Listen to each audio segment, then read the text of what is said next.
Good morning 12th class. आशा करती हूँ आप सब अच्छे होंगे। आपका एक बार फिर से स्वागत है निर्मल ज्योग्राफी क्लासेस में।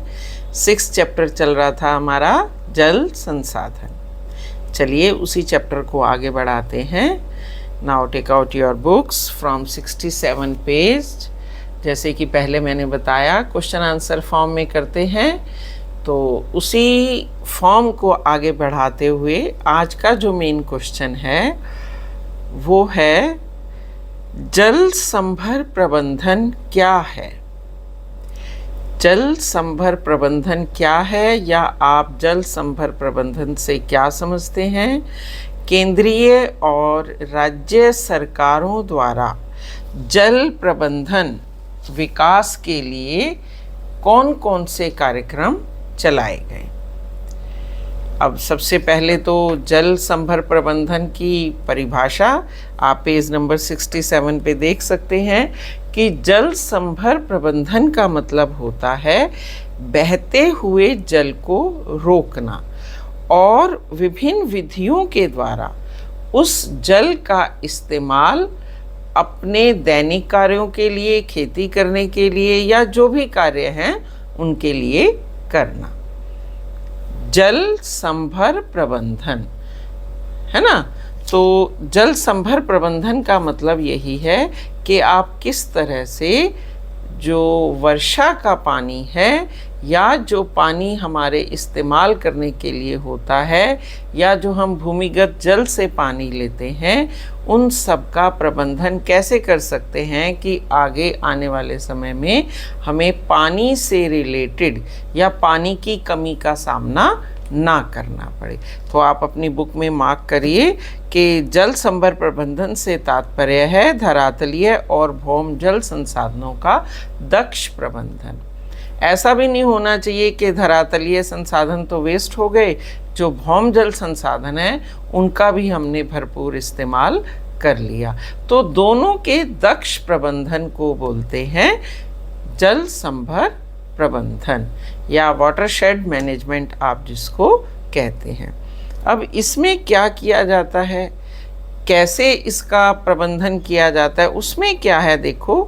अंतः स्त्रवण तालाब बनाए जाते हैं। जैसे आप अपना पुराना समय जब गांव में रहते हैं या गांव में आपने देखा होगा, हर गांव में ना एक तालाब होता है और आसपास का पानी जब बारिश का बहुत पानी नालियों और उसमें आता है तो वो उसमें इकट्ठा हो जाता है। उस पानी का इस्तेमाल गांव वाले फिर अपनी छोटी मोटी आवश्यकताओं के लिए करते हैं। हाँ, पीने के लिए तो उसे कम यूज़ किया जाता है। फिर इसके अलावा क्या है, पुनर्भरण। पुनर माने दोबारा, भरण माने भरना। तो कई बार ये अंतःस्रवण तालाब खाली हो जाते हैं। उसका रीज़न ये होता है कि जिस मार्ग से पानी इन तक पहुंच रहा है वो मार्ग अवरुद्ध हो जाता है, वहाँ बस्तियाँ बसा दी जाती हैं, तो वहाँ पर पानी, उस ताल या तालाब में पानी कैसे भरेगा, वो सूख जाते हैं। तो उनका पुनर्भरण शुरू किया जाता है। इसके अलावा भी कुएं हैं, नलकूप हैं, वो लगाए जाते हैं ताकि भौम जल संसाधनों का भी उपयोग किया जा सके। अब होता क्या है,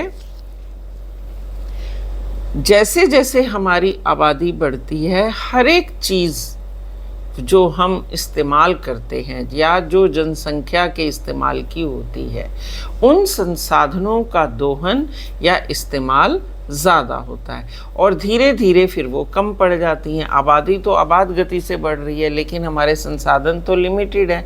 तो इसीलिए हमें जल संभर प्रबंधन की आवश्यकता पड़ती है। कई बार ये क्वेश्चन भी आता है कि जल संभर प्रबंधन क्या है, इसकी आवश्यकता क्यों है।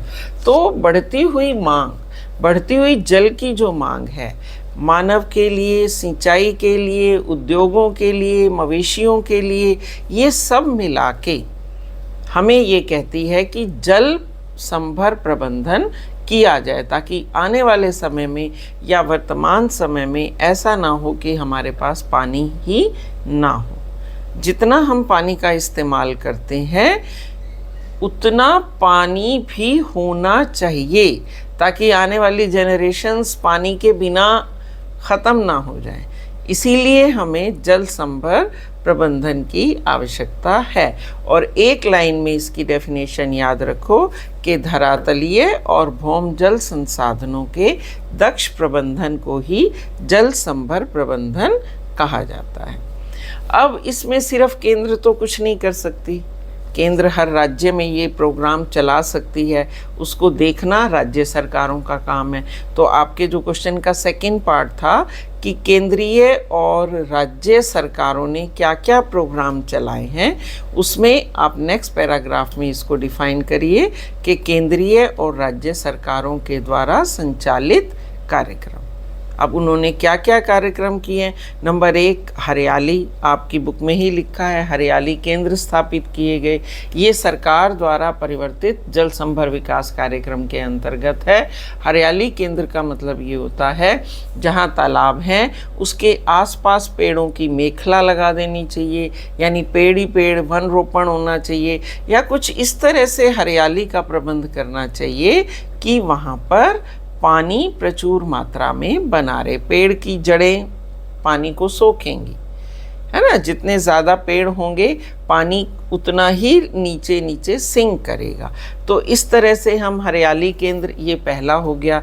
आपकी बुक में भी दिया है, आप 67 पेज पे दे सकते हैं कि जल संभर विकास प्रबंधन कार्यक्रम निम्नलिखित है।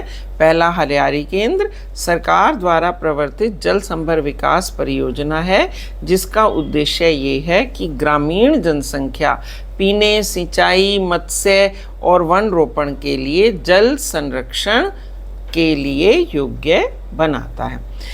अभी हम लोग भीमताल, नैनीताल जैसे एक बार घूमने गए तो मैंने ये देखा, वहाँ जो गाइड था वो ये बता रहा था कि ये कुछ एरिया उसने दिखाया और उसने कहा ये भी ताल था, कई साल पहले ये भी ताल था और वहाँ सेंटर में बना हुआ था ऐसे गड्ढा सा, लेकिन पानी नहीं था उसमें। तो मैंने कहा ये तो लगता ही नहीं है कि ताल हो। कह रहे नहीं, काफ़ी साल पहले, आज से 40-50 साल पहले ये भी एक ताल था, क्योंकि इसके आसपास पहाड़ हैं और पहाड़ों से वर्षा का पानी रिस रिस के नीचे नीचे नीचे ड्रेन होता हुआ आएगा तो वो ताल भर जाता था। लेकिन धीरे धीरे क्या हुआ, जैसे जैसे वर्षा की मात्रा कम हुई वहाँ पर अलॉटमेंट हो गई, वो ड्राई हो गई लैंड, अलॉटमेंट कर दी सरकार ने और वहाँ पे जो घर हैं वो बनने शुरू हो गए। कई जगह पे उन्होंने होटल्स, रेस्टोरेंट बना लिए। तो उस पानी के आने का रास्ता अवरुद्ध हो गया, अब वहाँ पानी आता ही नहीं है, तो कैसे वहाँ पे तलैया या तालाब बनेगा। तो वो ताल ही डिसअपीयर हो गया। अब उसके पुनर्भरण के लिए कुछ ऐसा करना पड़ेगा, यानी कुछ ऐसे मार्ग निकालने पड़ेंगे जिनसे कि पर्वतों वाला पानी धीरे धीरे धीरे धीरे उसमें भरना शुरू हो जाए। पर वो वहाँ रहने वाले घर जो हैं, वहाँ जो लोग रहते हैं, उनके लिए वो हानिकारक होगा। तो ज़्यादा बढ़ती जनसंख्या के कारण भी कई बार ऐसी प्रॉब्लम्स आ जाती हैं कि अच्छे भले तलैया, तालाब सूख जाते हैं या नदियाँ अपना मार्ग परिवर्तित कर लेती हैं। क्लियर, ये एक पहला हो गया। दूसरे पैराग्राफ में देखिए, नीरू मीरू और अरवारी पानी संसद, इनको अलग अलग करके आप 2 पॉइंट लिख सकते हैं कि आंध्र प्रदेश में नीरू मीरू प्रोग्राम शुरू किया गया।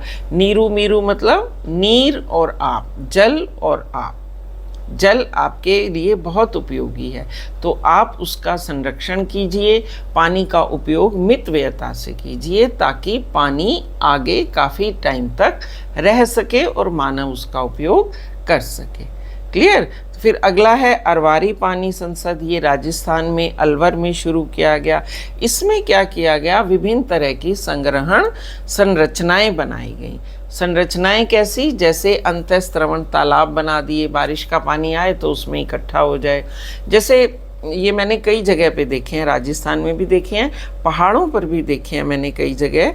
पहाड़ों से थोड़ा नीचे उतर आते हैं ना, वैली रीजन जो होता है, वहाँ पे भी मैंने देखा है। ये वो क्या करते हैं, छोटे छोटे गड्ढे बना देते हैं और उन गड्ढों में जब वर्षा का पानी फिल हो जाता है तो वो उसका इस्तेमाल सिंचाई के लिए कर सकते हैं, मवेशियों के लिए कर सकते हैं, अपने घर के दैनिक कार्यों के लिए कर सकते हैं। सिर्फ एक पीने ही तो नहीं है ना, पीने के लिए वो उपलब्ध साफ़ नहीं है, अदरवाइज़ बाकी सारे काम घर के जो हैं वो उस पानी से वो कर सकते हैं।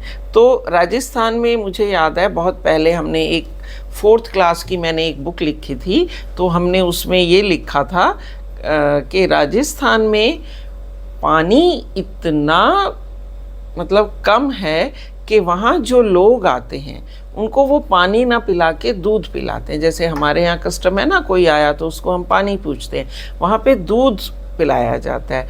और दूसरा, उनके जो नहान घर होते हैं जहाँ पर नहाया जाता है, बाथरूम होता है, वहाँ पर वो पीढ़े पे एक चौकी सी होती है ना, उस पे बैठ के नहाते हैं। और उसका सारा पानी जो ड्रेन होता है वो किसी क्यारी या किसी तालाब में होता है।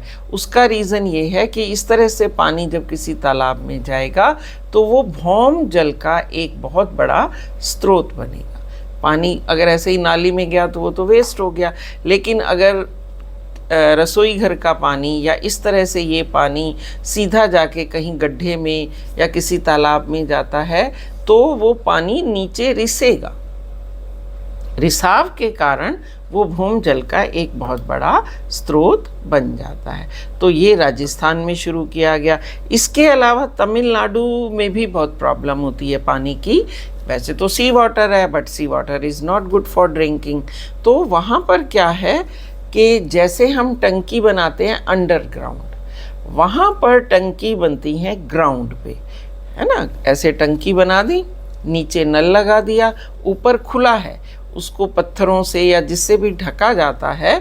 बट जब बारिश आती है तो वो उसको खुला छोड़ देते हैं ताकि सारा पानी बारिश का उसमें कलेक्ट हो जाए, नल के द्वारा वो उस पानी का इस्तेमाल करें।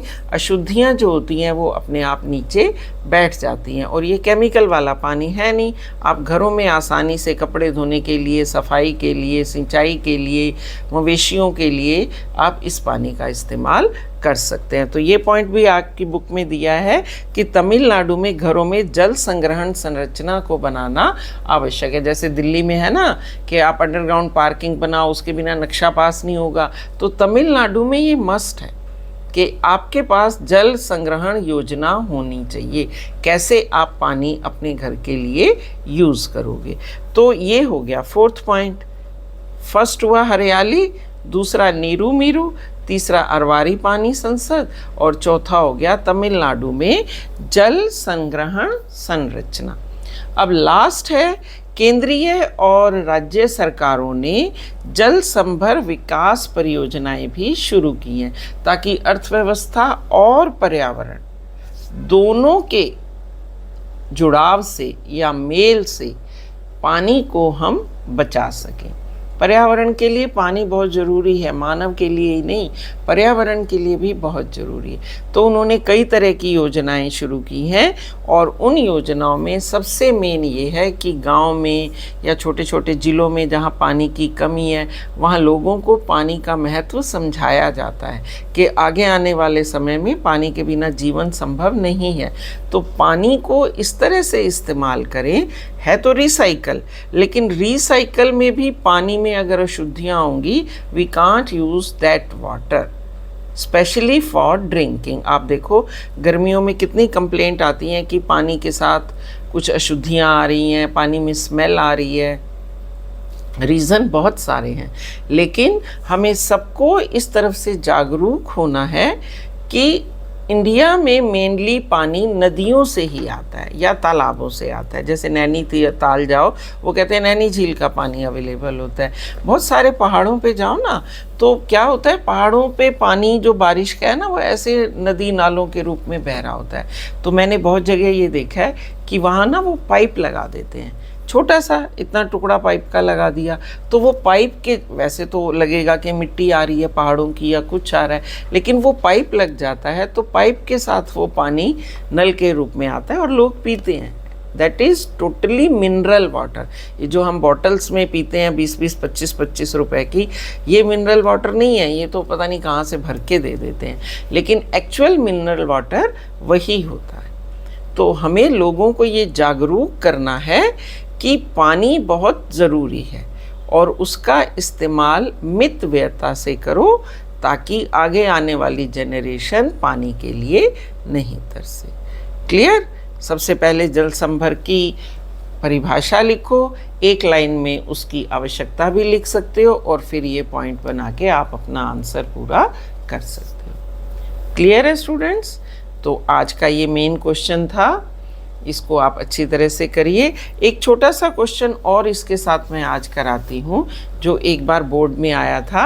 आप कहोगे कि मैडम हर बार यही करती हैं, आप बेटे चेक कर सकते हो 10 ईयर्स पेपर में, या आप जो भी JPH या अदर्स जो बुक यूज़ करते हो रेफरेंस के लिए, आप देख सकते हो, उसमें ये क्वेश्चन ज़रूर होंगे कि जल प्रदूषण का निवारण करने के लिए क्या प्रोग्राम किए गए।